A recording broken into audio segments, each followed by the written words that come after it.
Hi, I'm Dr. Doug DeSalvo from Novato, California, here in Marin County, California. And I specialize in helping patients that have acute and chronic neck and back spine-related issues. One of the most common conditions that we see is when there is an instability in the spine. And what that means is that the ligaments are traumatized, the ligaments that hold bone to bone.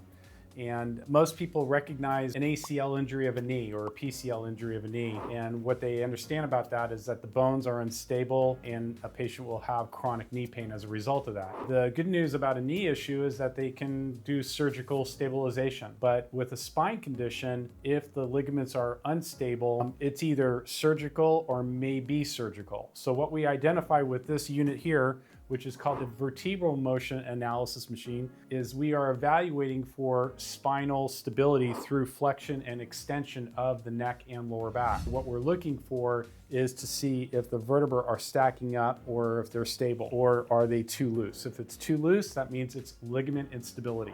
And that is a permanent condition which requires certain treatments to help manage. That's why we have this unit here now. We're very excited about it because we're going to be helping more and more people identify what's happening where other doctors or other studies could not reveal. Another thing that people often do is an MRI. An MRI is a very important study to do to see if a patient has a disc pathology like a disc herniation.